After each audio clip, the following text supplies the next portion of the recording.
اندر حکمتوں کے پھول ملے. یہ بھی حضرت موسیٰ کا ہی کمال ہے. تو حضرت موسیٰ نے کہا کہ اے اللہ وہ جو مجھ سے بڑا ہے عالم ہے وہ کہاں ملے گا جس سے میں حکمت کی بات سیکھوں؟ تو فرمایا جہاں مجمع البحرین ہے نا، دو دریا ملتے ہیں، وہاں وہ ملے گا. حضرت موسیٰ کلیم سے اللہ نے فرمایا کہ جاؤ جہاں دو دریا ملیں گے نا وہاں تمہیں وہ شخص ملے گا. یا اللہ میں کس طرح؟ فرمایا زادرہ ساتھ لے جاؤ، کھانے پینے کا سامان. حضرت موسیٰ کلیم لے گئے، مچھلی بھی لے گئے. فرمایا یہ مچھلی جہاں تمہارے برتن سے نکل کے دریا میں داخل ہو وہاں دریا میں شگاف پڑ جائے، وہاں وہ تمہیں شخص ملے گا. حضرت موسیٰ نے اپنے خادم حضرت یوشع بن نون علیہ السلام کو بھی ساتھ لیا. یہ بعد میں حضرت موسیٰ علیہ السلام کے جانشین ہوئے. یہ دونوں سفر پہ نکل گئے، ایک جگہ پہ پہنچے جہاں پہاڑ تھا، ساتھ دریا بھی تھا، اس کے نیچے آرام کرنے لگے. حضرت موسیٰ کلیم سو گئے تو یوشع بن نون علیہ السلام موجود تھے. مچھلی جھٹ سے نکلی، دریا میں داخل ہو گئی، وہاں راستہ بھی بن گیا.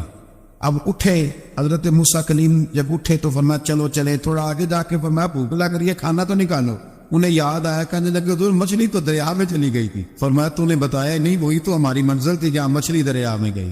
پھر وہاں سے واپس آئے قدموں کے نشانوں پہ، وہاں پہنچے جہاں مچھلی گئی تھی. تو وہاں ایک شخص لیٹا ہوا تھا چادر لے کے. آپ نے سلام لی تو انہوں نے کہا وعلیکم السلام یا موسیٰ کلیم اللہ. تو آپ نے فرمایا آپ کون ہے؟ فرمایا میں وہی ہوں جس کو آپ تلاش کر رہے ہیں. تو فرمایا آپ نے مجھے کیسے پہچانا؟ فرمایا جس رب نے تمہیں بھیجا ہے نا اس نے ہی مجھے بتایا ہے کہ موسیٰ آ رہے ہیں، موسیٰ آ رہے ہیں. اب حضرت خضر نے جو کچھ فرمایا وہ بڑا شاندار ہے. فرمایا موسیٰ کچھ باتیں ایسی ہیں جن کا آپ کو علم ہے اور مجھے نہیں، اور کچھ ایسی ہیں جن کا مجھے علم ہے اور آپ. اللہ اکبر، یہ کبھی ہماری سمجھ میں بات آ جائے، یہ کبھی سمجھ میں آ جائے. کچھ باتیں ایسی ہیں جس کا مجھے علم ہے اور یہ بڑے بڑے سیانے بندے نہیں مانتے. بڑے بڑے میں عالم ہوں جی، تو آپ عالم ہیں میاں ایک شعبے کے، لیکن بہت سارے دنیا میں شعبے ہیں نا. دین کے عالم کا درجہ سب سے بڑا ہے، لیکن قانونی مشاورت کرنی ہے تو آپ وکیل سے کریں گے. گاڑی کے بارے میں پوچھنا ہے تو کسی مکینک سے پوچھیں، لیکن آپ بن کے نہ بیٹھ جائیں. فرمایا جس کا آپ کو علم ہے مجھے نہیں، اور جس کا مجھے علم ہے ویسے آپ کو نہیں. تو کہا میں پھر آپ کے ساتھ رہنا چاہتا ہوں اور میں وہ سیکھنا چاہتا ہوں جو آپ بتا رہے ہیں. حضرت خضر فرمانے لگے صبر کر لیں گے میرے ساتھ، یہ سب سے مشکل کام ہے. یہ سب سے یعنی ہر بات کی تو یہاں لوگوں کو وضاحت چاہیے. کھانسے بھی تو آپ کو بتانا پڑے گا کھانسے کیوں، ہنسے بھی تو آپ کو بتانا پڑے گا ہنسے کیوں. بھئی بزرگ ہیں، بزرگوں کی باتوں میں حکمتیں ہوتی ہیں، لیکن ہم حکمت کی طرف جانے کو تیار نہیں ہوتے. ہمیں تو فوری طور پہ جواب چاہیے، حل چاہیے. حضرت موسیٰ علیہ السلام جناب خضر کے ساتھ چلے. فرمایا صبر کروں گا، میں چلتا ہوں آپ کے ساتھ. دریا کے قریب گئے کشتی میں بیٹھنے کے لیے، تو کشتی والوں نے حضرت خضر کو پہچان لیا، بغیر کرائے کے سوار کرایا. اور جب پار اترنے لگے تو حضرت خضر نے کشتی کا ایک تختہ ہی توڑ دیا. حضرت موسیٰ کہنے لگے یہ آپ نے کیا کیا؟ انہوں نے نیکی کی، آپ نے تختہ توڑ دیا. فرمایا آپ کو کہا تھا نا آپ نے صبر نہیں کرنا، آپ کو کہا تھا نا. فرمایا چلو میں صبر کروں گا. تھوڑا آگے گئے تو ایک نوجوان لڑکا، ابھی چھوٹی عمر ہے، وہ ملا. حضرت سیدنا خضر علیہ السلام نے اسے قتل ہی کر دیا. فرمانے لگے آپ نے قتل ہی کر دیا؟ ایک قرآن مجید ہے بھائی. میں کبھی کبھی سوچتا ہوں یہ ہم کسی درویش کی بات سناتے تو بندے اڑ جاتے. فتوے نکلتے کہ نہ نکلتے؟ میرا خیال ہے ہر مسجد سے نکلتے. اور فتوے ایک جتنے مسجد میں نمازی ہوتے سب کے ہاتھوں میں فتوے ہوتے. قتل کر دیا، قتل ہی ہو گیا بندہ. حضرت سیدنا موسیٰ علیہ السلام فرمانے لگے آپ نے قتل ہی کر دیا. فرمایا میں نے کہا تھا نا آپ نے صبر نہیں کرنا. آپ فرمانے لگے چلو اگر اب میں بولا نا تو بے شک آپ مجھے علیحدہ کر دیجیے. حضرت موسیٰ کلیم اب بولا تو علیحدہ کر دیا. ایک بستی میں داخل ہوئے، بستی کے لوگوں سے پانی مانگا تو انہوں نے پانی بھی نہ دیا، آرام کرنے کو جگہ بھی نہ دی. پر وہاں ایک دیوار گر رہی تھی، حضرت خضر علیہ السلام نے سیدھی کرنی شروع کر دی. ساری دیوار بنائی. تو حضرت موسیٰ کہنے لگے کن لوگوں کی خدمت کر رہے ہو جنہوں نے پانی بھی نہیں دیا، جنہوں نے پانی تک نہیں پوچھا. فرمانے لگے بس بھیا آپ نے وعدہ کیا تھا کہ آپ بولیں گے تو بے شک علیحدہ کر دیں. آپ بولیں اب آپ کا اور میرا ساتھ علیحدہ نہیں چل سکتا. آپ بولیں جو بول پڑے نا تو غلامی کرے تو رستے لمبے چلتے ہیں، اور جو بولے نا جس کو وضاحت چاہیے ہو وہ غلام نہیں ہوتا، اس کے ساتھ پھر باتیں لمبی. تو آنکھ بند کر کے چل. آزم جاتے لائیے ہی نہ تجھے لائیے تھے. آپ پھر آنکھ بند کر کے پیچھے چل کے بات ختم ہو گئی. حضرت خضر علیہ السلام نے جب کہا نا کہ اب آپ کا وعدہ ختم ہو گیا، فرمایا اب میں آپ کو جانے سے پہلے حکمت بتاتا ہوں. یہ وہ علم ہے جو اللہ نے مجھے اپنے پاس سے عطا فرمایا ہے. یہ وہ ہے جو علم لدنی ہے. کہا جناب کیا مطلب؟ فرمایا وہ جو میں نے تختہ توڑا تھا نا تو یہ مسکین بچے ہیں جن کی کشتی تھی، تو دریا کے اس پار بادشاہ کھڑا تھا، وہ جو صحیح کشتی میں ہوتی تھی قبضے کر لیتا تھا. اور جو تھوڑی سی ٹوٹی پھوٹی ہوتی تھی نا وہ چھوڑ دیا کرتا تھا. تو میں نے تھوڑی سی کشتی ان کی اس لیے توڑ دی ہے تاکہ دیکھے گا تو چھوڑ دے گا, اس لیے میں نے بھلا کیا ہے. اور فرمایا وہ جو بچہ میں نے قتل کیا نا وہ شروع سے ہی کفر کا دن دادا تھا, اس کے ماں باپ نیک تھے. اگر بڑا ہوتا جوان ہوتا تو ہو سکتا ہے ماں باپ کو بھی کفر میں مبتلا کر دے. اب اس کے بدلے اللہ انہیں صالح بیٹا عطا فرمائے. تو یہ بھی میں نے اللہ کے دیے ہوئے علم سے کیا. اور فرمایا یہ جو دیوار میں نے نبیوں کے یا ولیوں کے مزدوری کر کے دیوار بنائی ہے نا, اللہ اکبر, فرمایا یہ دیوار عام لوگوں کی نہیں, یہ یتیم بچوں کا خزانہ ہے دیوار کے نیچے. یہ گر جاتی تو خزانہ ظاہر ہو جاتا, اور بچائی اس لیے ہے کہ وَكَانَ أَبُوهُمَا صَالِحًا, ان بچوں کا باپ نیک آدمی تھا.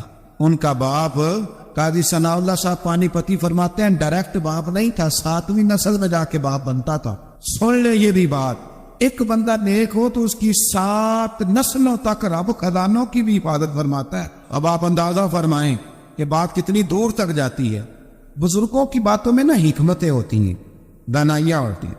یہ طریقت کے جو لوگ ہوتے ہیں انہیں سبق یہ دیا جاتا ہے کہ آمنا و صدقنا, ماننا ہے اور تصدیق کرنی. آپ خوبصورت زندگی بنائیں, اپنے آپ کو آگے لے کر کے جانے کی کوشش کریں. اور اللہ تو بندے کے گمان کے قریب ہے. اس طرح کا انسان ذہن بناتا ہے رب کریم اتنا ہی اس بندے پہ فضل کرتا ہے. اچھی امیدیں وابستہ کریں, خوب محنت کریں, خوب. مطلب یہ کہ سست پڑنا, اٹھتا ہوں چلتا ہوں دیکھتا ہوں کرتا ہوں, کوئی ہو ہی جائے گا کوئی پہنچ ہی جائے گا, یہ کمزور لوگوں کی علامت, یہ کمزور لوگوں کی. حضرت حسن بصری رحمۃ اللہ علیہ ایک مثال دے کے بڑی بات کو خوبصورت کرتے ہیں. کہتے ہیں کہ نوجوان مجھے ملا تو کہنے لگا حضرت جی آج میں نے عجیب نظارہ دیکھا ہے کہ ایک شیر نے شکار کیا ہے ایک بکری کا, تو اس نے کافی سارا خود کھایا اور باقی منہ میں پکڑ کے ایک پہاڑی پہ چڑھا ہے, وہاں ایک نابینا لومڑی بیٹھی تھی, باقی کا اس نے اس کو کھلایا ہے شکار. تو میں سوچتا ہوں رب کریم تو بندہ نابینا بھی ہو گھر میں بھی بیٹھا ہو تو اس کو رزق پہنچا ہی دیتا ہے. تو خواجہ حسن بصری رحمۃ اللہ علیہ مسکرا پڑے, کہنے لگے میاں تم نے لومڑی بننے کا پروگرام بنایا, شیر بننے کا کیوں نہیں بنایا؟ تم نے یہ ذہن بنایا کہ گھر میں نابینا بن کے بھی کو بیٹھ جائے تو روٹی پہنچ جاتی ہے, تو یہ ذہن کیوں نہیں بنایا کہ شیر بنتا ہوں, شکار کرتا ہوں, کھاتا بھی ہوں کھلاتا بھی ہوں.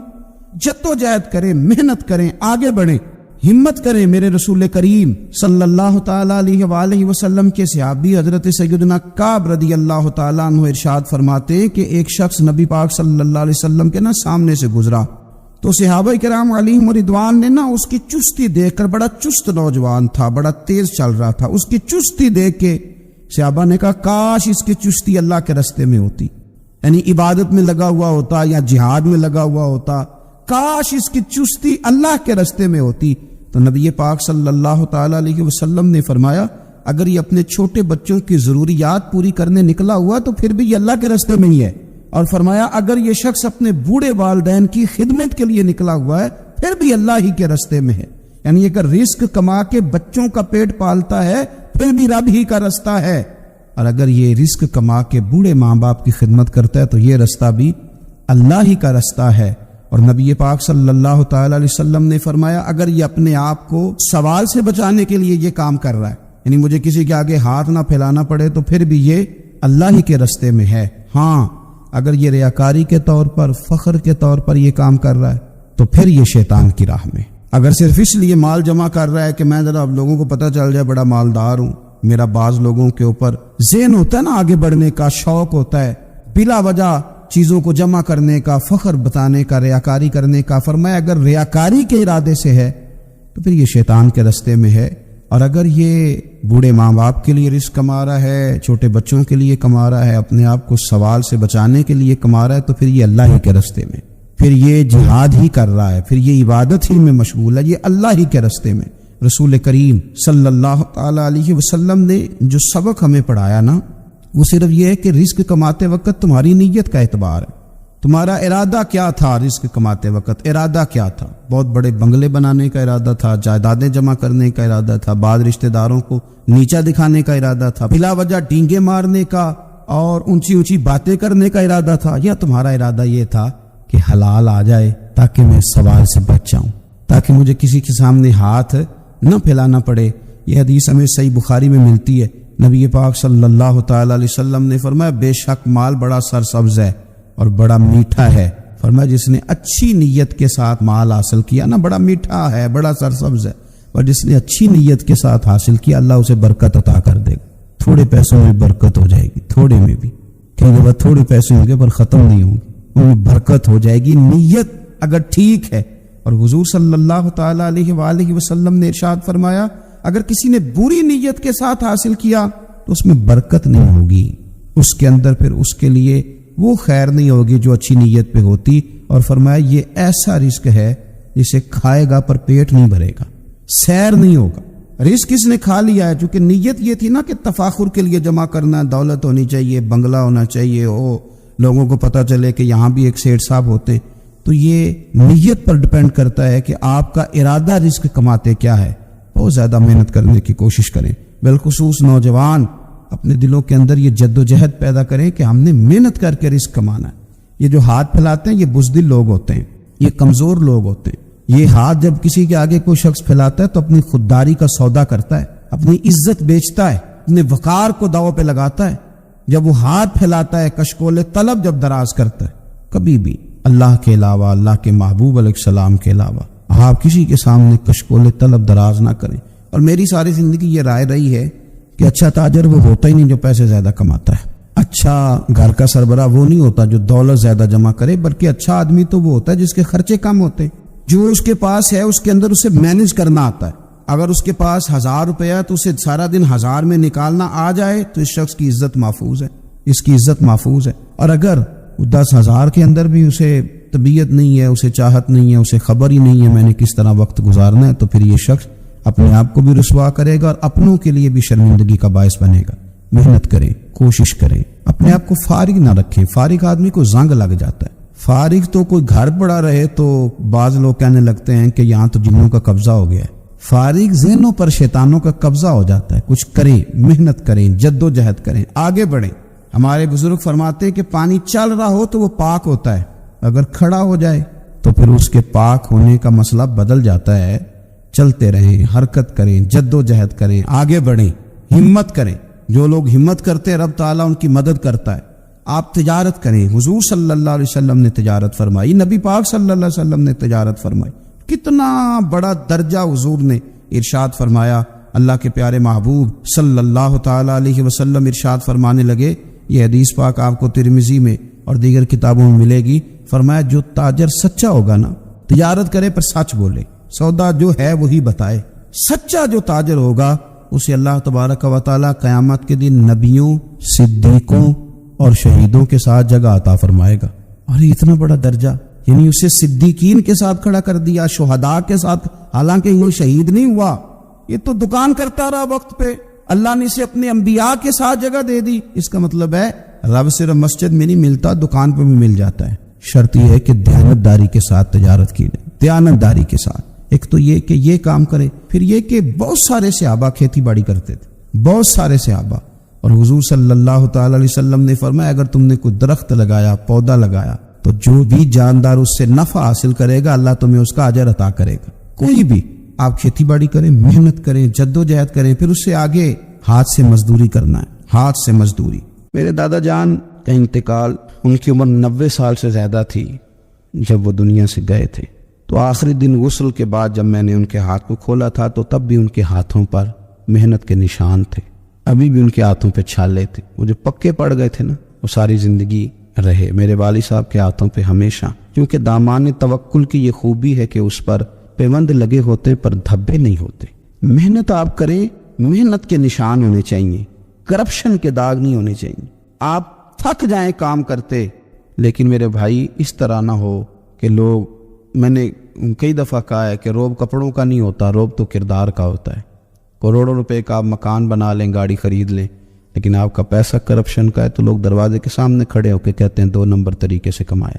لیکن چھوٹا سا کوئی ملازم ہو کسی دفتر میں, ہو دیانتدار, تو لوگ دروازے کے سامنے, بڑا افسر بھی کھڑا ہو کے کہتا ہے یار یہ بندہ نہ رشوت لیتا ہے نہ ناجائز سفارش سنتا ہے, اس سے ذرا احتیاط سے بات کرنی ہے. تو بتلائیے روب کپڑوں کا ہے کہ کردار کا ہے, دولت کا ہے کہ کردار کا ہے؟ کردار کی عظمت ہوتی ہے. اس لیے میرے نبی پاک صلی اللہ تعالی علیہ وسلم نے فرمایا کسی بندے نے بھی, یہ بخاری ہے, حضور فرماتے ہیں کسی نے بھی اپنے ہاتھ سے زیادہ بہتر کھانا کوئی نہیں کھایا, اپنے ہاتھ کی کمائی سے زیادہ بہتر کسی بندے نے کھانا نہیں کھایا اور فرمایا اللہ کے نبی حضرت داؤد علیہ السلام اپنے ہاتھوں سے کمائی کر کے کھایا کرتے تھے، اپنے ہاتھوں سے محنت کر کے کھاتے تھے۔ سب سے بہترین کھانا آپ وہ کھاتے ہیں جو آپ اپنے ہاتھوں سے محنت کرتے ہیں، مشقت کرتے ہیں۔ آپ کوشش کر کے جو کھانا آپ محنت کر کے کماتے ہیں، یہ مزدور بڑے شاندار لوگ ہوتے ہیں، یہ کسان بڑے شاندار لوگ ہوتے ہیں۔ میں نے دیکھا ہے رات کی تنہائیوں میں اٹھ کے کھیتوں کو پانی لگاتے، میں نے ان کو جانوروں سے پیار کرتے دیکھا ہے، ان کو محبت کرتے دیکھا ہے۔ میں نے دیکھا ہے کہ یہ بہت سارے دنیاوی تکلفات سے نکل جاتے ہیں، ان کو زیادہ فکر نہیں رہتی کہ میرے کپڑوں پہ دھبے ہیں کہ یہاں کس طرح کا ماحول ہے۔ میں نے دیکھا ہے کہ ان کی عیدیں تک اپنے جانوروں کے ساتھ گزرتی ہیں، ان کے ساتھ وقت گزارتے ہیں، پیار کرتے ہیں۔ آپ جب محنت کا ارادہ کرتے ہیں تو اللہ بڑا نوازتا ہے۔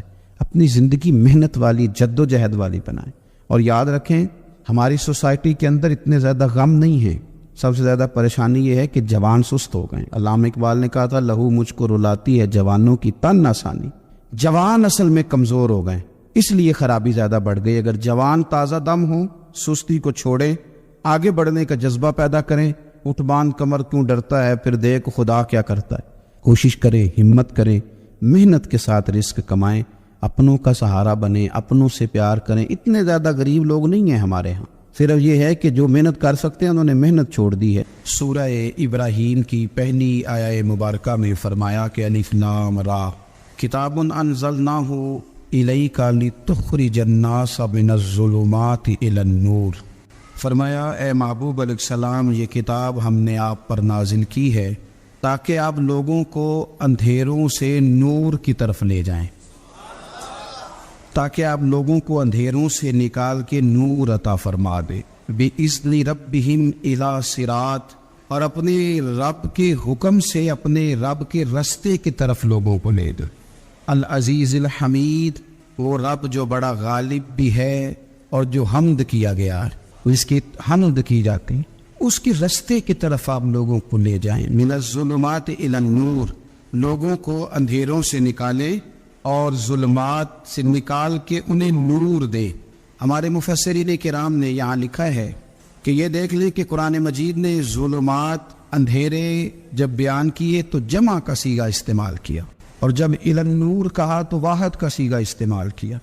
ظلمات زیادہ ہیں اور نور ایک ہے، اندھیرے زیادہ ہیں اور روشنی ایک ہے۔ معنی کیا ہے کہ کائنات میں جتنے بھی اندھیرے ہیں ان سب سے دور کرنے والی روشنی ایک ہی ہے جو مدینے والے رسول کے پاس موجود، جو نبی پاک صلی اللہ علیہ وسلم کی بارگاہ میں موجود ہے، جو حضور کے پاس موجود ہے۔ یہ روشنی ایک ہی ہے، اندھیرے بے شمار ہیں، کثرت سے اندھیرے ہیں۔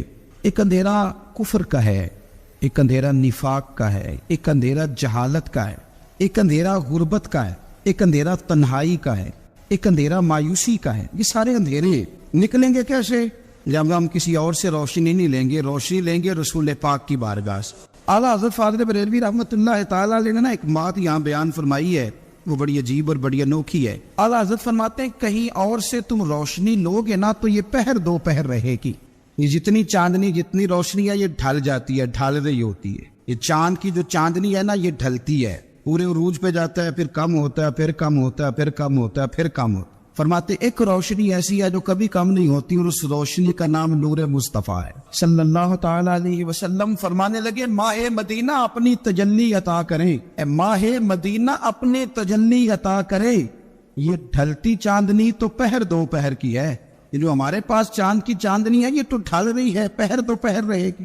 اے ماہ مدینہ آپ اپنی تجلی عطا، یا رسول اللہ ایک اندھیرے سے نکلیں گے، دوسرے میں گم ہو جائیں گے، دوسرے سے نکلیں گے تو پتہ نہیں کون سا رستہ ملے گا، آپ مہربانی کریں، اے ماہ مدینہ ہمیں اپنی تجلی عطا کرے، آپ اپنا کرم فرمائیں۔ اندھیرے بہت سارے، نور ایک ہی ہے، نور ایک ہی ہے، اور اس نور کا نام محمد مصطفیٰ ہے صلی اللہ تعالیٰ علیہ وسلم۔ نور ایک ہے میرے عزیز، آپ جتنا مرضی بھاگ لیں، جتنا مرضی دوڑ لیں، جتنی مرضی آپ ترقی کر لیں، پڑھ لیں، جو مرضی کر لیں، اندھیرے پیچھا نہیں چھوڑتے، اس لیے کہ یہ اندھیرے گہرے ہیں، ان کے مختلف روپ ہیں، ان کے مختلف رنگ ہیں، یہ مختلف طرح کے اندھیرے ہیں۔ یہ آپ کا پیچھا تب چھوڑیں گے جب آپ نور مصطفیٰ سے روشنی حاصل کریں۔ میرے رسول پاک صلی اللہ علیہ وسلم نے ہمیں روشنی دی ہے، میلاد والے محبوب صلی اللہ تعالیٰ علیہ وسلم نے ہمیں نور دیا ہے، اور ہر موقع پر روشنی دی ہے، ہر موقع پر۔ کسی ایک موضوع پر آپ رسول پاک صلی اللہ تعالی علیہ وسلم کی کسی ایک موقع پر آپ حضور کی تعلیمات حاصل کرنا چاہیں گے تو درجنوں حدیثیں ملیں گی، آپ کو سینکڑوں کے لحاظ سے اشارے اور تعلیمات ملیں گی، ہر چیز آپ کو میسر آئے گی اور آپ کو لطف آئے گا۔ میں کل ایک بزرگ کی بات سن رہا تھا، مجھے بڑا مزہ آیا۔ وہ حدیث پاک بیان کر رہے تھے کہ نبی پاک صلی اللہ علیہ وسلم نے فرمایا کہ میں اور یتیم کو پالنے والا قیامت کے دن اس طرح ہوں گے جس طرح یہ دو انگلیاں جڑی ہوئی۔ تو فرمانے لگے دیکھ لو میرے نبی پاک کے لفظ بھی محفوظ ہیں اور میرے نبی کے اشارے بھی کتابوں پہ محفوظ ہیں۔ یعنی حضور نے دو انگلیوں کا اشارہ کیا تھا تو ہر محدث نے وہ نوٹ کیا ہے، حضور کے اشارے تک محفوظ ہیں کتابوں، یعنی باقاعدہ حضور نے، وہ الگ بات ہے نا، وہ معاملہ الگ ہے کہ سورج چڑھا ہوا ہے، روشنی پھیلی ہوئی ہے، لیکن ایک بندے نے اس طرح کیا ہے کہ پچھلے کمرے میں سویا ہے، اب چونکہ اس کا سونے کا ارادہ ہے، اسے اندھیرے سے پیار ہے، اس نے لائٹ بھی بند کر دی ہے، دروازہ بھی بند کر دیا ہے، اور کھڑکی سے تھوڑی سی روشنی آ رہی تھی، اس کے آگے بھی پردہ کر دیا، لوگوں کو کہتا ہے روشنی کوئی نہیں، نور ہی کوئی نہیں، اندھیرا بڑا ہے، تو اسے کہیں گے بے وقوف، تو اپنی کھڑکی تو کھولنا پہلے، تو اپنا پردہ ہٹا، تو یہ دیکھ کہ تمہیں خود دروازہ وہ تو آفتاب چمک رہا ہے، وَدَاعِيًا إِلَى اللَّهِ بِإِذْنِهِ وَسِرَاجًا مُنِيرًا، حضور کی نبوت کا آفتاب چمک رہا ہے، کوئی سیکھنے ہی نہیں نکلتا، ٹائم ہی کوئی نہیں، مصروفیت ہی بڑی ہے، نکاح کا ٹائم آیا تو ساری چیزیں سیکھ لی، آداب نکاح نہیں سیکھے، قرآن و سنت نکاح کے بارے میں کیا فرماتے ہوئے نہیں سیکھے، سارے لوگ لگے ہوئے ہیں ڈیوٹی کرنے، شادی آ گئی، شادی آ گئی، کپڑے بنا لو، لیکن جو میاں بیوی کے حقوق تھے وہ نہیں سیکھے کسی سے جا کے، تو شادی کے چوتھے دن ہی لڑائی شروع ہو گئی۔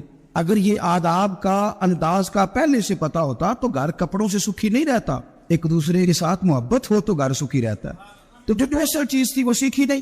یہی رویہ ہمارا سارے کاموں میں، محبوب نے جو ہمیں ہدایت عطا فرمائی تھی، جو روشنی دی تھی، ہم نے اس سے فائدہ نہیں لیا، اور اب میلاد شریف کا مہینہ آیا ہے تو میلاد شریف کا مہینہ بھی آپ نے یہ محفلیں ان لوگوں کے سپرد کرنی ہیں جو اللہ خیر کرے، ہاتھ میں جن کے سپیکر ہوگا، کبھی بھاگ کے ادھر جائیں گے، کبھی دوڑ کے ادھر جائیں گے، اور وہ کہیں گے کہ میں تمہیں میلاد سنا رہا ہوں، تمہیں کیا پتا، میں بتاتا ہوں۔ آپ نقطے نہ بیان کریں، آپ میلاد والے رسول صلی اللہ علیہ وسلم کی سیرت کا ایک باب کھولیں، آپ بتائیں نبی پاک صلی اللہ علیہ وسلم نے بحیثیت باپ کیسے وقت گزارا ہے، بحیثیت ایک شوہر کے کیسے وقت، آپ ایک ایک چیپٹر سیرت کا کھولیں، آپ لوگوں کو تعلیم دیں، بس کریں، کروڑوں روپے جلسوں پہ لگتا ہے، کیا دے رہے ہیں آپ قوم کو، اور قوم بھی کہتی ہے بڑا چسکا آیا، بڑے نقطے سنے، کچھ آداب بھی سیکھے، اس میں سے ملا بھی، یہ محفل ہے، آج کو میلہ نہ منائیں، میلہ اور ہوتا ہے، محفل اور ہوتی ہے، میلے میں لوگ جاتے ہیں گھوم پھر کے آتے ہیں، کہتے ہیں پنگوڑے اچھے تھے، اس کے اندر کھلونوں کی دکانیں اچھی تھی، میلہ میلہ ہوتا ہے اور محفل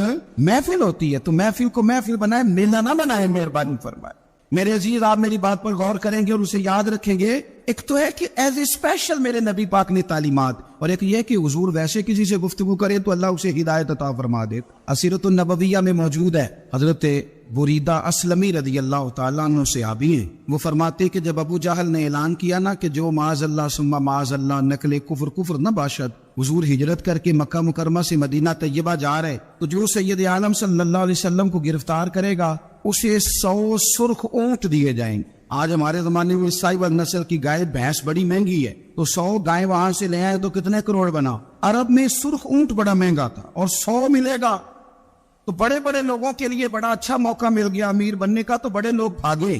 بریدہ کہتے ہیں میں اکیلا نہیں، 70 بندے میں نے ساتھ لیے، چونکہ نام ہی بہت تگڑا تھا، 70 بندے ساتھ لے کے میں گیا حضور کو گرفتار کرنے۔ تو مکہ مکرمہ سے کوئی 70-75 کلومیٹر کے فاصلے پر میں نے نبی پاک صلی اللہ علیہ وسلم اور جناب صدیق اکبر کو پا لیا۔ کہتے ہیں جب 70 سواروں کے ساتھ، ان کے ہاتھ میں نیزے ہیں، تلواریں ہیں، ان 70 سواروں کے ساتھ جب میں وہاں پہنچا اور جناب صدیق اکبر رضی اللہ تعالیٰ عنہ نے ہمیں آتے ہوئے دیکھا تو تھوڑا گھبرائے۔ کہتے ہیں صدیق اکبر گھبرا رہے تھے کہ 70-71 بندے آگے، پر حضور زیر لب تھوڑا تھوڑا مسکرا رہے، اور نبی پاک صلی اللہ علیہ وسلم بڑے اطمینان کے ساتھ بیٹھے۔ بریدہ آ گئے اور جب آ کے کھڑے ہوئے نا تو حضور نے پوچھا تمہارا نام کیا ہے؟ ایک بندہ گرفتار کرنے آیا ہے۔ میں نے کہا کہ جب آپ کو بڑا ڈر چڑھا ہو تو روشنی مدینے والے رسول عطا کرے گی، چاروں جانب خوف ہو تو نور میرے نبی سے لے لو، انشاءاللہ دل ٹھنڈا ہو جائے گا۔ حضور نے نہ پوچھا تھا، بندہ پکڑنے آیا ہے، وہ آیا ہے 70 بندے لے کے گرفتار کرنے، حضور پوچھتے ہیں تیرا نام کیا ہے؟ کہتے بریدہ، برد عربی میں ٹھنڈے کو کہتے ہیں۔ حضور جناب صدیق اکبر کی طرف دیکھ کے فرمانے لگے کوئی ڈرنے والی بات نہیں، یہ تو معاملہ ہی ٹھنڈا ہے سارا، حضور فرمانے لگے تیرا قبیلہ کون سا ہے؟ کہنے لگے حضور بنو اسلم. اسلم سلام، یہ سلامتی سے نکلے. اس نے کہا بنو اسلم میں سے ہوں. تو حضور فرمانے لگے ابو بکر یہ اور مسئلہ ٹھیک ہو گیا، یہ تو معاملہ کوئی فتنے والا نہیں ہے، تو سارا کام ہی سلامتی والا ہے. حضور نے تیسرا سوال کیا اور آخری سوال کیا. فرمانے لگے بنو اسلم قبیلے کی تو بڑی شاخیں ہیں، تو کس شاخ سے؟ کہا حضور بنو سہم میں سے. سہم کا معنی ہے حصہ. تو حضور فرمانے لگے تو فکر نہ کر، تجھے تیرا حصہ ملے گا. تو حضرت بریدہ کہتے ہیں میں نے کہا پھر آپ کا نام کیا ہے؟ تو حضور فرمانے لگے میں وہ محمد ہوں جس سے اللہ نے اپنا رسول بنا کے بھیجا ہے. میں وہ محمد ہوں صلی اللہ علیہ، جسے اللہ نے اپنا رسول بنا کے بھیجا ہے. تو بریدہ آگے بڑھے اور اپنا ہاتھ آگے کر کے کہنے لگے آپ نے فرمایا تھا نا کہ حصہ ملے گا، تو پھر مجھے پڑھائی کرنا، میں بھی مسلمان ہونا چاہتا ہوں. مل گیا حصہ. حضور روٹین کی بات چیت کرے تو اللہ ہدایت عطا کر دے. روٹین کی بات چیت کرے تو بھائی جو ایز اے اسپیشل حضور کا دین سیکھے، جو غور کر کے سیکھے. ہر پریشانی آپ کی، ہر، اور یار بندوں کی نہیں جانوروں کی بھی، صرف بندوں کی نہیں جانوروں کی بھی. ترغیب و ترہیب دیکھیے. اور اعلیٰ حضرت فاضل بریلوی رحمۃ اللہ علیہ کی الامن والاولاد دیکھیے. نبی پاک صلی اللہ علیہ وسلم کے صحابی حضرت تمیم داری رضی اللہ تعالیٰ عنہ فرماتے ہیں میں حضور کے ساتھ ایک جگہ کھڑے تھے، ہم بہت سارے صحابہ تھے، ایک اونٹ دوڑا دوڑا آیا. اس نے نہ پہلے حضور کی قدم چومے، پھر کان میں کچھ کہا اونٹ نے. تو حضور فرمانے لگے تو فکر نہ کر، اگر تو سچا ہے تو تیری مدد ہوگی، اور اگر تو جھوٹا ہے تو تجھے تیرے جھوٹ کی سزا ملے. یعنی میں کیسے اس بندے کو سمجھاؤں، میں کیسے اسے سمجھاؤں. کمیٹی ڈال کے رو کے درد سے ادھار لے کے کوئی مدینے گیا اور ماڑا بندہ، اور اس کی تڑپ ہے کہ میں سونے کو اپنے دکھ سناؤں. تو وہ کھڑا ہوا تو ایک صاحب اسے کہنے لگے یہ معاذ اللہ سنتے نہیں، تو کس کو سنا رہا ہے؟ چپ کر، کنٹرول کر اپنی زبان کو. اگر دین نہیں آتا تو نبی پاک سے محبت کرنے والوں کے دل نہ توڑ. جو رسول اونٹوں کی بولیاں بڑے خوب طریقے سے جانتے ہیں وہ اپنی غلاموں کی باتوں کو نہیں سنتے. یہ تمہیں کیسی بات کر دی؟ اعلیٰ حضرت کہتے ہیں لب واہ ہے، آنکھیں بند ہیں، پھر بھی پھیلی ہیں جھولیاں. کہتے ہیں لب کھلے ہیں، آنکھیں بند ہیں، اور میری جھولی پھیلی ہے. میری جھولی، پتہ نہیں آپ کو بھی اتنا ہی مزہ آ رہا ہے جتنا مجھے آ رہا ہے کہ یہ عام سوچتے ہیں. کہتے ہیں لب واہ ہیں، آنکھیں بند ہیں، پھیلی ہے جھولیاں. یہ بریلی کے امام شعر بھی لکھتے، ساتھ ساتھ مزہ بھی لیتے. آپ ذرا اندازہ کیجیے بات کرنے کا. کہنے لگے میں کھڑا ہوں حضور کی جالی کے سامنے، اور کیفیت میری یہ ہے کہ لب واہ ہے، آنکھیں بند ہیں، پھیلی ہے جھولیاں. حضور کچھ آیا بھی ہے، اعلیٰ حضرت کچھ ملا بھی ہے. اب دیکھیں کسی کے سوال سے پہلے جواب دیتے، کہتے ہیں لب واہ ہے، آنکھیں بند ہیں، پھیلی ہے جھولیاں. اور کتنے مزے کی بھیک تیرے پاک در کی ہے، کتنے. خالی بھیک نہیں ملی، مزہ بھی بڑا ہی آیا ہے. یعنی وہاں سے لینے کا، بھیک لینے کا مزہ بھی، خود بھیک دے خود ہی کہے منگتے کم بھلا ہو. یہ تو شعر ہے نا، تھوڑا سا بندہ پڑھا لکھا ہو تو سمجھ میں آتے ہیں. تو دیسی بندے بھی بڑی باتیں، میں نے آپ کو پہلے بھی بتایا تھا، اور وہ بات مجھے بڑا مزہ دیتی ہے. میں پہلی دفعہ حاضر ہوا تو ایک بابا جی کو نا، وہ جن کی وہاں ڈیوٹی ہوتی ہے نا پولیس والے، وہ دھکے دے رہے، یلا آجی نکل، وہ تو دھکے دے رہے. تو بابا میرے آگے آگے، بابا اسے کیا کہتا، کہتا تیری خیر ہوئے پہرے دارا، روزی دی جالی چوم لین دے. ایک دفعہ نہیں، 2-4 دفعہ بابا جی نے کہا. تو کئی دفعہ ہم کسی کو مسئلہ تو بتاتے ہیں، لیکن وہ بندہ تو ذوق میں ہوتا ہے نا، اور وہ جو مسئلہ بتاتا ہے وہ نرالا ہوتا ہے. وہ باہر نکل کے نا، تو میں نے بابا جی سے کہا، میں کہا تسی 10 ساری شعر پڑھے ہے پنجابی دا، ان کو تو تہاڈی سمجھ لگدی سی، وہ تے عربی ہے.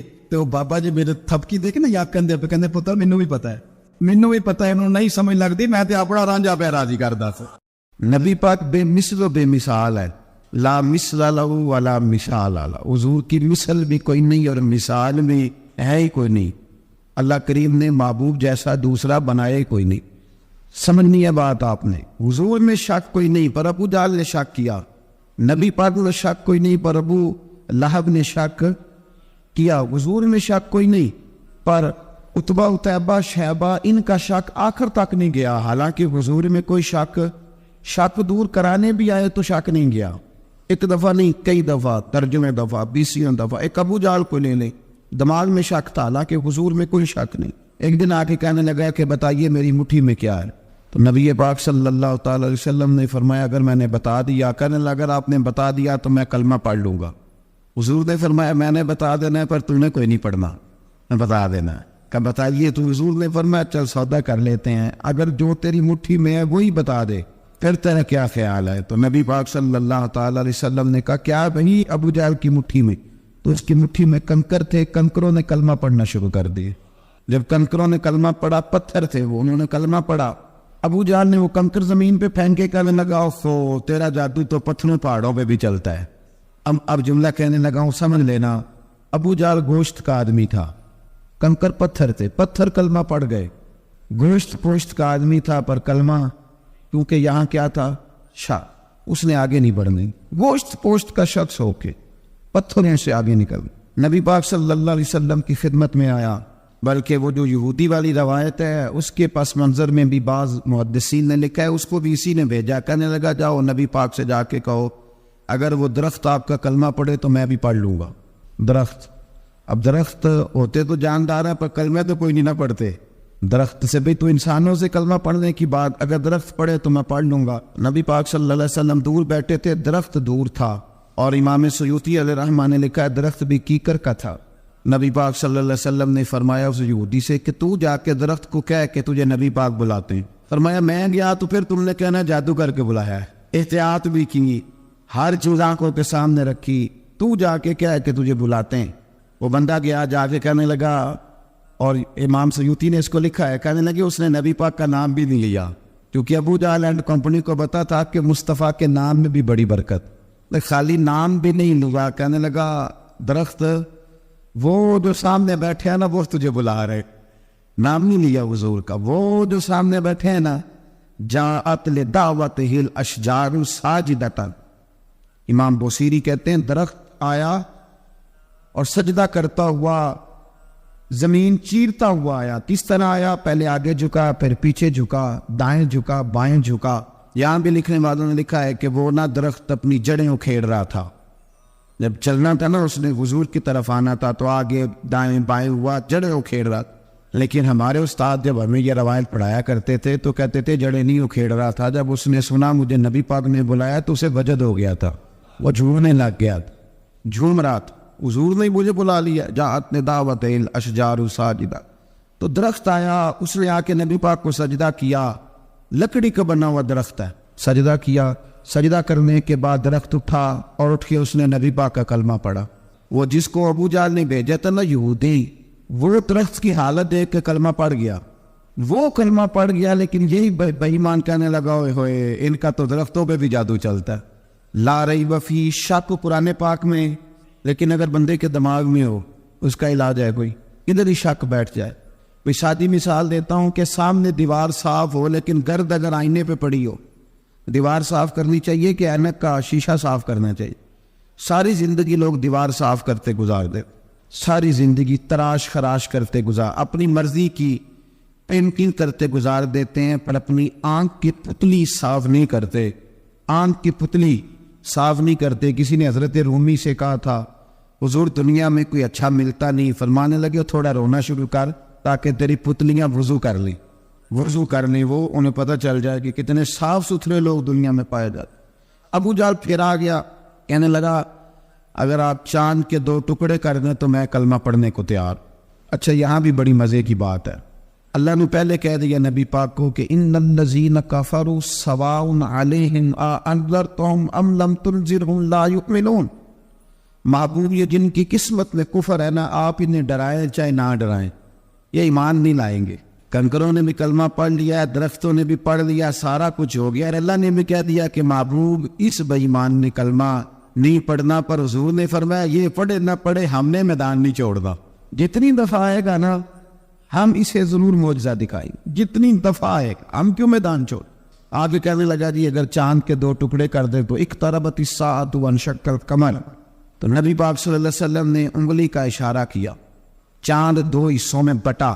کوہ صفا ایک پہاڑی تھی مکے میں، آدھا ٹکڑا پہاڑی کی اس جانب ہوا، آدھا اس جانب، یعنی وضاحت کی اللہ کریم نے کہ ایسے نہ ہو کہ یہ کہہ جی وہ تو ایسے بالکل شک ہوا تو مل گیا، پتہ نہیں میری آنکھوں پہ جادو ہو گیا، ملا ہے کہ نہیں ملا۔ جب ٹوٹا تو حدیث پاک میں آتا ہے کہ آدھا چاند کوہ صفا کی ادھر گیا اور آدھا تو پہاڑی تھی، چاند نیچے آیا، پہاڑی کے گرد گھوما، آگے جا کے ملا، یعنی وقفہ دیا گیا باقاعدہ دیکھنے کا، سمجھنے۔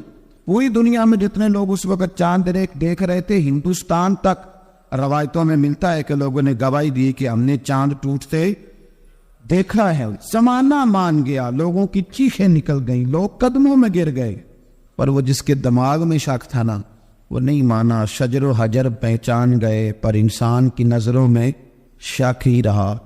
دنیا میں سب سے مجبور، کمزور، بزدل، کم فہم بندہ وہ ہے جس کے دماغ میں شک ہے، سب سے کم فہم آدمی، اس کی فراست روحانیہ زیرو ہے، وہ ایک ناکام شخص ہے، اس کو کسی پہ بھی شک پڑ جائے، کسی پہ بھی۔ ہم نے دیکھا ہے جو عورت اپنے مرد پہ شک کرنے لگ جاتی ہے اس گھر کا کوئی علاج ہی نہیں ہوتا، جو شکوہ کرتی ہے روٹی کا، پیسوں کا، وہ کسی دور میں مسئلہ اس کا حل ہو جاتا ہے، جو نافرمان ہوتی ہے اس کا بھی مسئلہ کسی نہ کسی زمانے میں حل ہو ہی جاتا ہے۔ یہ جس کو شک پڑ جاتا ہے نا، شک، اس کا مسئلہ قیامت کی صبح تک حل نہیں ہوتا۔ اگر مرد کو شک پڑ جائے اس کا مسئلہ بھی کبھی زندگی میں دوبارہ حل، یاد رکھیں۔ یہ جو شکوک و شبہات ہے نا، قرآن پورا شکوک و شبہات کا ازالہ کرتا ہے، کافر کے سوال کا جواب دیتا ہے، منافق کے سوال کا جواب دیتا ہے، قرآن مجید ہر ایک کی تسلی کراتا ہے، لیکن شروع میں بتا دیا کہ لا ریب فی، شک والی گنجائش اس میں۔ لوگ آج تک شک کر رہے ہیں کہ اللہ کا کلام ہے کہ نہیں، آج تک لوگ کہہ رہے ہیں۔ تو میرے بھائی، شکوک والی زندگی کمزور ہوتی ہے، شکوک والی، عقل مند لوگوں کی زندگی کمزور زندگی ہے۔ صحابہ کرام عمل والے لوگ تھے، وہ بحثوں میں الجھے رہتے تو عمل نہ کر پاتے۔ ہمارے یہاں نا بحث ہوتی ہے جس مسئلے کا کوئی تعلق ہی نہیں، الجھنوں سے نکل رہے، عمل کا رستہ، بحث جو ہوتی ہے یہ عمل کا رستہ روکتی ہے۔ عقل مند نہ بنے، فرما بردار بنے۔ میرے بھائی، شکوک و شبہات والی جو لائف ہے، لیکن نا انبیاء کرام علیہ السلام کے بارے میں شکوک و شبہات ہیں، اولیاء عظام کے بارے میں۔ اب ایک نیا شک پیدا ہو گیا ہے کہ فیض ملتا ہے کہ نہیں، ہم نے فلانے ولی کو دیکھا نہیں، ساری زندگی اس کا نام لیا، فیض ملے گا کہ نہیں؟ غوث پاک کو دیکھا نہیں، ساری زندگی قادری کہلایا، فیض ملے گا کہ نہیں؟ خواجہ اجمیر کو دیکھا نہیں، چشتی کہلائے، فیض ملا کہ نہیں؟ صابر پیا کو دیکھا نہیں، صابری کہلائے، فیض ملا کہ نہیں؟ او خدا کے بندے، فیض وہ چیز ہے جو نظر نہیں آتی پر محسوس سب سے زیادہ ہوتی ہے۔ ملے تو حضرت ویس کرنے بھی نہیں تھے نبی پاک سے، وہ بھی نہیں ملے تھے، ملاقات تو ان کی بھی نہیں ہوئی تھی، کیا کہو گی؟ ملاقات نہیں ہوئی، لیکن فیوز و برکات کا یہ عالم ہے کہ میرے محبوب نے فرمایا وہ دعا کرے گا تو اللہ میری امت کی بخشش فرمائے گا۔ تو آپ ہمارے صوفیاء میں ایک سلسلہ اویسیہ ہے، سلسلہ اویسیہ میں اکثر ملاقات نہیں ہوتی، اکثر نہیں ملاقات ہوتی، بغیر دیکھیں نا، آپ جب کسی کا نام جپتے ہیں، جب کسی کا نام لیتے ہیں، جب اسی کا ذکر کرتے ہیں، جب اسی کے تذکرے میں رہتے ہیں، تو اللہ تبارک و تعالیٰ کے یہ جو کامل لوگ ہوتے ہیں یہ متوجہ ہو جاتے ہیں، ان کی توجہ ہوتی ہے۔ اور خود سرکار نے فرمایا دو آپس میں محبت کرنے والے، ایک مشرق میں ایک مغرب میں، قیامت کے دن اللہ دونوں کو جنت میں اکٹھا فرما دے گا۔ یہ کیا بات ہوئی کہ ہر بات میں شک کرنا کہ جی وہ فلانے سے ملاقات ہی نہیں ہوئی؟ تو کس طرح بھائی، ملاقات ایک الگ چیز کا نام ہے، ملاقات ایک الگ شے کا نام ہے، اور فیوز و برکات ہے کہ اللہ سے ملاقات ہوئی ہے، رزق دیتا ہے کہ نہیں، زندگی دیتا ہے۔ تو اس لیے ہر چیز کو ٹھیک ہے، وہ جو جگہ جس جگہ پہ جو بات ہے اس کو وہاں رہنا چاہیے، لیکن یہ شکوک ہیں، ان سے باہر نکلیں، ان سے باہر آئیں۔ اور یا اللہ کا جو فیضان ہے، ان کی جو محبت ہے، ان کے جو طریقہ، حضرت سلیمان بن بشار رحمۃ اللہ علیہ بزرگ گزرے ہیں، وہ کہتے ہیں میرے پاس، میں بڑا خوبصورت تھا، جوانی میں دین کی تھوڑی سی خدمت کرتا تھا، تو ایک عورت آ گئی، اس عورت نے میرے ساتھ کچھ مجھ سے مانگا، مطالبہ کیا، تو میں نے کہا کوئی بھکارن ہے۔ میں نے جب اس نے نقاب اوڑا ہوا تھا، جب میں نے اس کی طرف پیسے دینے کے لیے، خیرات دینے کے لیے کوئی چیز بڑھائی، تو اس نے چہرے سے کپڑا ہٹایا، میں نے نظر جھکا لی، کہنے لگی سلیمان میرا رنگ روپ تو دیکھ، میں کتنی خوبصورت ہوں، میں تیری محبت میں گرفتار ہو گئی، خدا را میں اپنے آپ کو تیرے حوالے کرتی ہوں۔ آپ فرماتے ہیں جب اس کے نیت اور ارادے میں اور لفظوں میں میں نے فطور دیکھا تو میں استغفر اللہ پڑھتا وہاں سے بھاگ گیا، اتنا دوڑا کہ میں بصرہ سے باہر نکل گیا، شہر سے باہر آ، عورت سے دوڑ رہا ہے، مرد، نوجوان، خوبصورت۔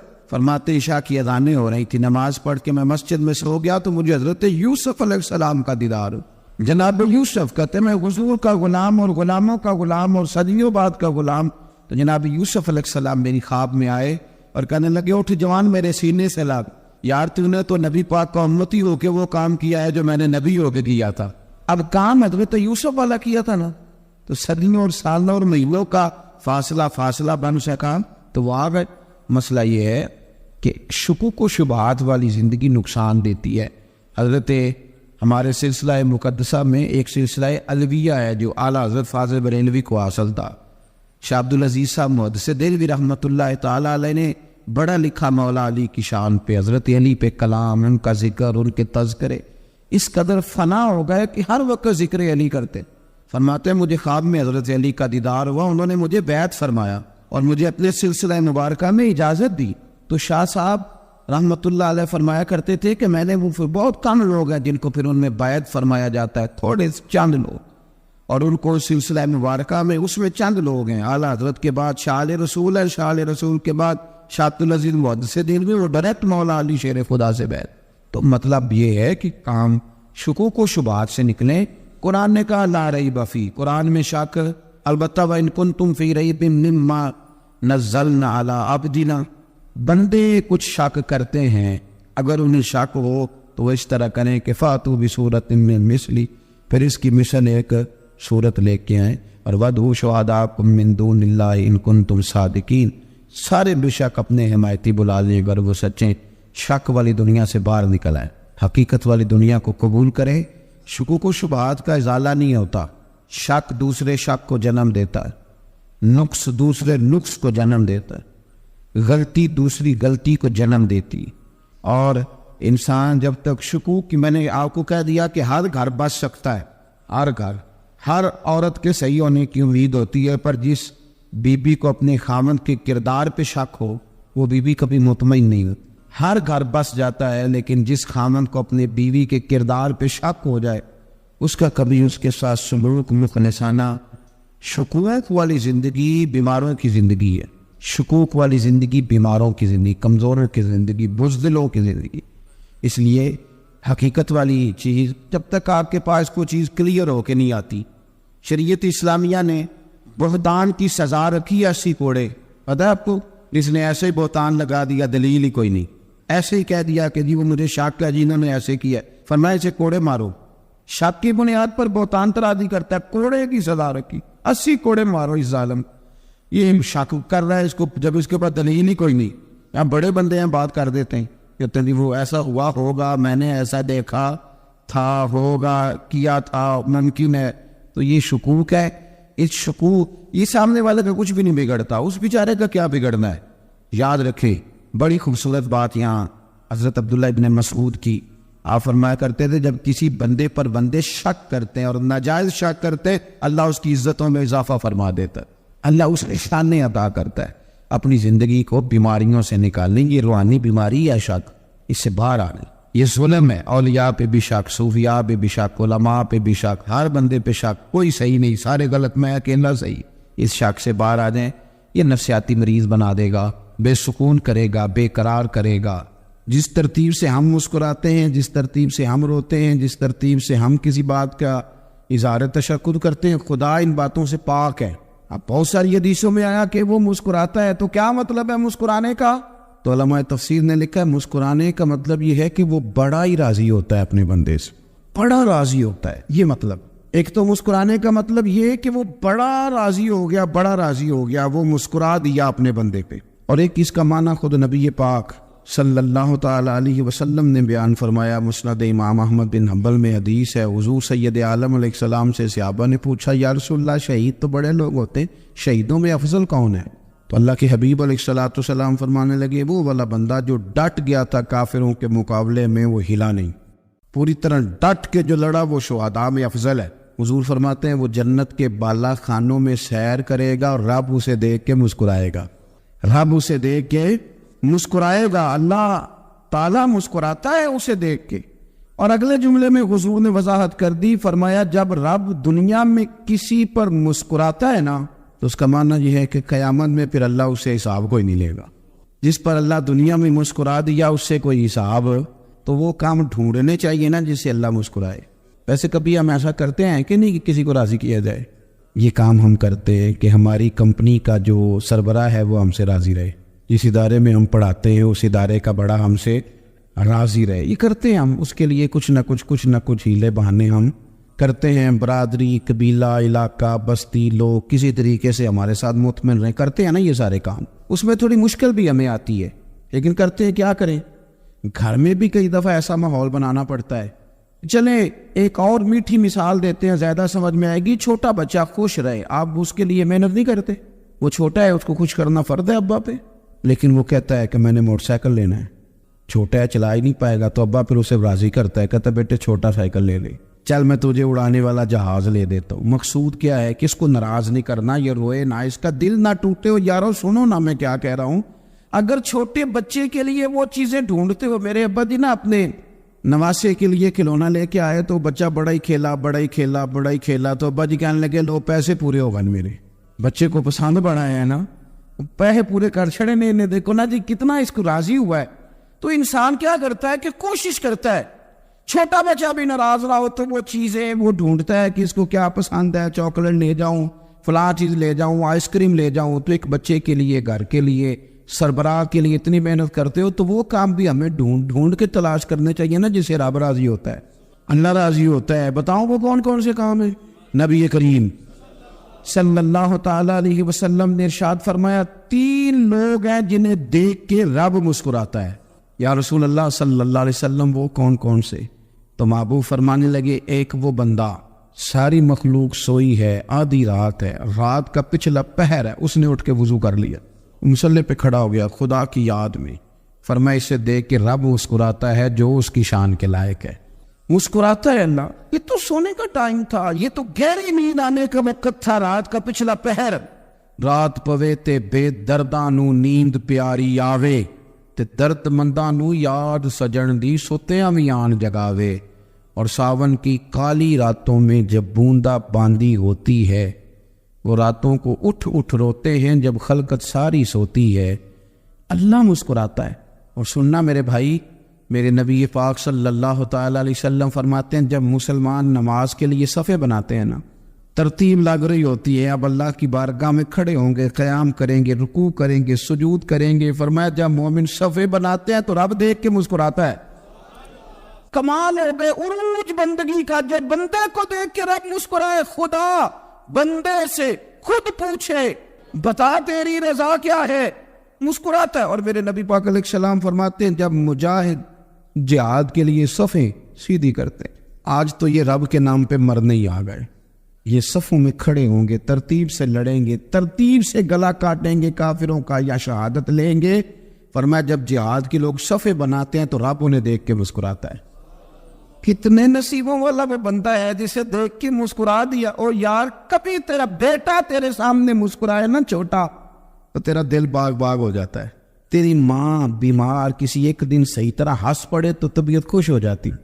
مجھے بتاؤ نا جس کا رب بھی اسے دیکھ کے ہنس پڑے, جو اس کی شان کے لائق ہے, کیا اس بندے کے نصیبے ہیں, کیا اس کے مقدر ہے.